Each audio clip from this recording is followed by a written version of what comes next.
I remember my junior year of college. I'm getting ready for an internship interview. I have this suit that I haven't washed in a long time because dry cleaning is expensive. It's like $14 per piece of clothing. Who has that kind of money? But I have to wash the suit anyway. So instead of spending the money to dry clean the suit like a normal person, I do something that makes my roommate's jaw drop.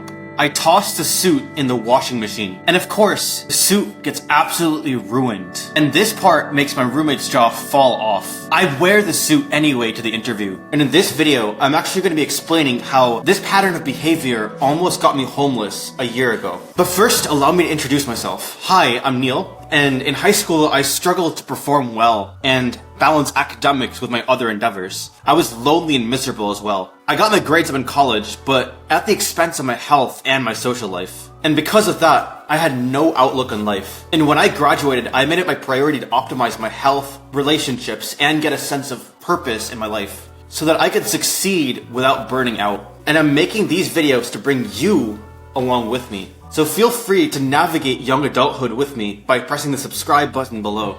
So I grew up in a lower middle class family of South Asian immigrants. We were able to get by, but we were always like literally a penny away from being in poverty. Like a penny away from not being able to afford the home that we had.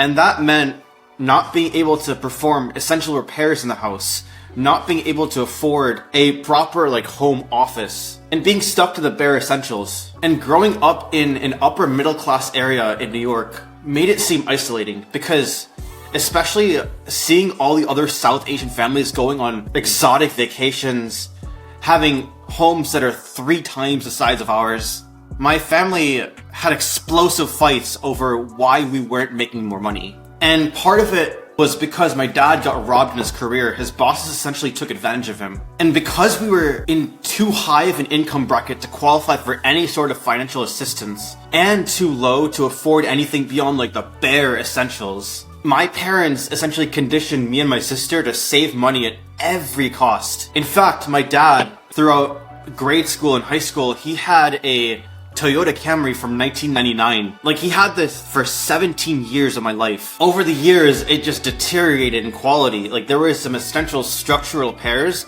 that prevented it from running properly. But my dad didn't even bother to get repaired or even maintain the interior of the car. Because of that, there was this horrible smell every time I got in that thing. And I couldn't even open the window because my dad didn't want that window to break. So actually, I remember that whenever my dad used to drop me off to school, I would essentially throw a temper tantrum because I am not going to school smelling like literal rotten eggs. And it's not only the car that mattered. I mean, there's other things that we had to get, like a gym membership, like healthy food that kept us satiated. I remember all I really ate was like a bagel and maybe even Lunchables, like every single day. And you could just imagine my energy levels in school. We couldn't afford healthcare beyond like emergency treatments. And that actually caused further health problems down the line. I remember throughout elementary school, I had to get a lot of fillings for cavities, which cost like hundreds of dollars per tooth. And that's because my mom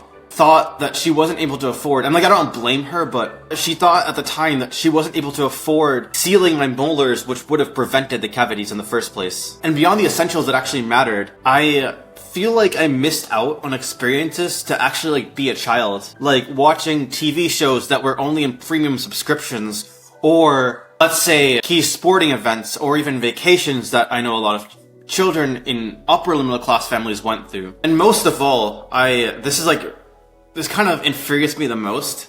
I mean, I'm trying not to blame my parents, but it still like makes me a little bit distasteful. We never went to India throughout my middle and high school years because my parents felt like couldn't afford a plane ticket, and I could just tell my grandma was getting a little bit disappointed that she never really got to see her daughter, like my mom. Because I missed out on so much, I was essentially preventing from relating to a lot of others in my community. There were a lot of social experiences that I just wasn't able to have, or just a lot of like experiences that I wouldn't be able to talk about with other people, and because of that, I missed out on a lot of social cues and social skills, especially growing up. And because of the mindset of saving money and just money, I was conditioned, and I'm not saying who conditioned me, I feel like it was a multitude of factors, I was conditioned into getting the highest paying field and just to focus on math and science in high school and like nothing else, because that's going to get me the most money quickly. And throughout college, even into my working age, I am just going to work, doing my thing,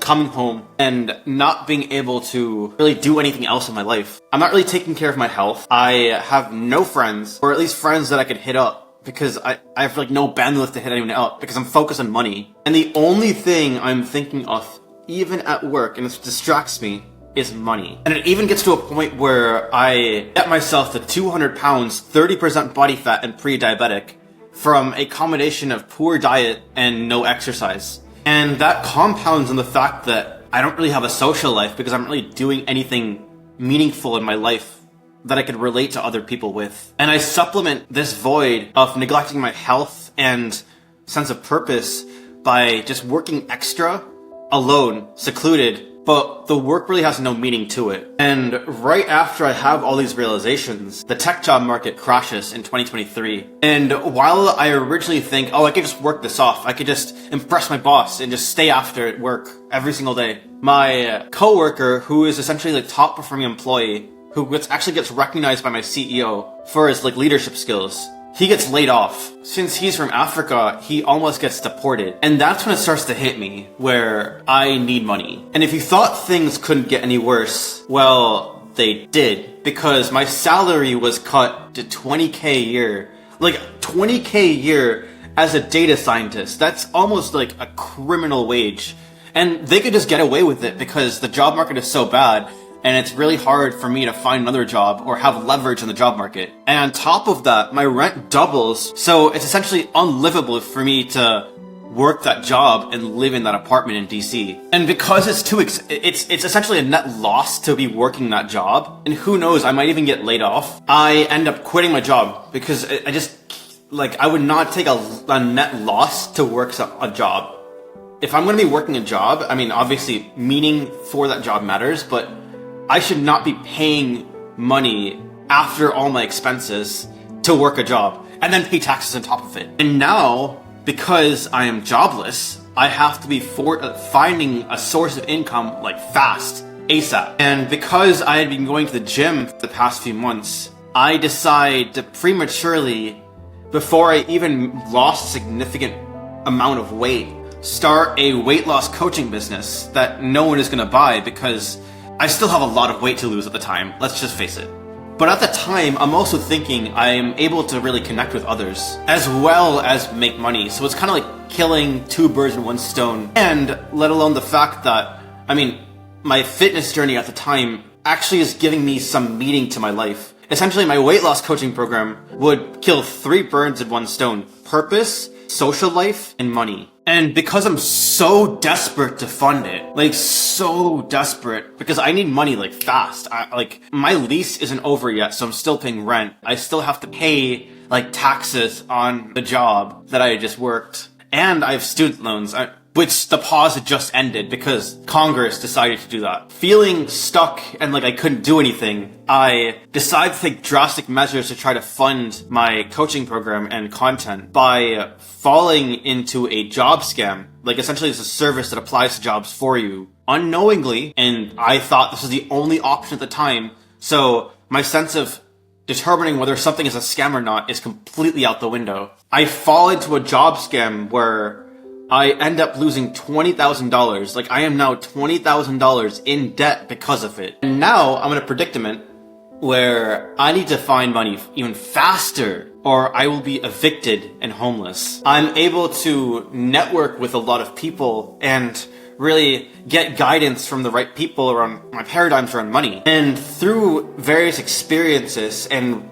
not only learning from other people who had struggled with money, but also through my own urgency, I learned the balance between treating yourself and investing in yourself and being frugal and saving money. I realized that my paradigms around money where I neglected my health and having fulfilling experiences that make myself grow, I had robbed myself from investing in the very things that would have prevented me from being this desperate in the first place. I had neglected my mental health and ability to learn from others by not investing in the things that I should have. This ability to grow will make me more charismatic and ability to carry myself. Hence, actually the word career, it stems from the root like to carry. If I invest in myself, having fulfilling experiences as well as like my health, I increase my earning ability and hence my ability to save up. So it's actually a net positive. And because I'm meeting a lot of people, there are going to be people that know what they're doing and know what to invest in. And there's also going to be people who don't know. Through this time, I learned to filter a lot of people out of my life and